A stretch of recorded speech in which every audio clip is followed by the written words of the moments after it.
မင်္ဂလာပါခင်ဗျာ Main Family တည်တဲ့နေရာကကျေးဇူးပါတယ်2026နွေရာသီအပြောင်းရွှေ့ကာလအတွက် Manchester United အသင်းရဲ့ပြင်ဆင်မှုတွေနဲ့ကစားသမားအဝင်ထွက်သတင်းပဲဖြစ်ပါတယ် Manchester United အသင်းရဲ့နွေရာသီအပြောင်းရွှေ့ကတချို့ပရိသတ်တွေမျှော်လင့်ထားသလိုယူသွတ်သွားစီနိုင်မဲ့ crazy ဆိုင်မျိုးမဟုတ်ပေမဲ့အသင်းအနေနဲ့ကတော့ဖြည့်ရှင်းစရာကိစ္စတွေအများကြီးရှိနေပါတယ်အထူးသဖြင့် Casemiro အသင်းကထွက်ခွာသွားတော့မယ်လို့အတည်ပြုပြီးတဲ့နောက်မှာကွင်းလယ်ဗဟိုနေရာအတွက်ထိပ်ဆုံးဦးစားပေးဖြစ်လာခဲ့ပါတယ်လက်ရှိမှာတော့ Anderson ဝါတန်နဲ့ဘာလီဘာတို့လိုကစားသမားတွေနဲ့တည်င်းတွေထွက်ပေါ်နေကြပါတယ်ဆက်လက်ပြီးအန်တိုနီယိုဆမ်မီညိုကိုခေါ်ယူဖို့အတွက်လွဲချော်ခဲ့ပြီးတဲ့နောက်မှာ Rashford နဲ့ Sancho တို့ကလည်းအသင်းကနေထွက်ခွာရင်ရှိနေတာကြောင့်ဘယ်တော်မှတိုက်စစ်နေရအတွက်ကိုလည်းဖြစ်ပြနေတယ်အသင်းကအာရုံစိုက်ရှာဖို့ရရှိနေပါတယ်အသင်းရဲ့နောက်တန်းခံစစ်ပိုင်းမှာ Harry Maguire ရဲ့အနာဂတ်ကမသိကြတော့ပါဘူးအခုနှစ်က Harry အတွက်တန်းတိုးခွင့် option ရရှိရနှစ်နောက်ဆုံးဖြစ်တော့လဲ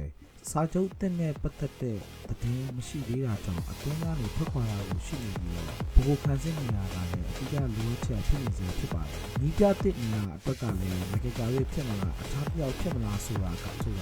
2026ခုနှစ်ရဲ့ Manchester United အသင်းရဲ့အကြီးမားဆုံးဇလွန်တစ်ပုဒ်ဖြစ်လာပါလိမ့်မယ်။ကာရီလက်ထက်အစောပိုင်းလက္ခဏာချက်များအရာပရိသတ်များနဲ့အသင်းတွင်းရှိလူများကြားမျှော်လင့်ချက်တွေဖြစ်ပေါ်စေခဲ့တော်လဲဒါကအစပိုင်းပဲရှိပါသေးတယ်။အနည်းတမ်းလိုစကားလုံးတွေထက်လက်တွေ့လုပ်ရများကသာပိုပြီးစကားပြောသွားပါလိမ့်မယ်ဆိုတဲ့အကြောင်းသတင်းများအရာသိရပါတယ်။ Manchester United အသင်းရဲ့သတင်းများကိုပုံမှန်တင်ဆက်ပေးနေဖြစ်ပါတယ်။ကျွန်တော်ကတော့အောင်မြတ်ငိမ့်ပါ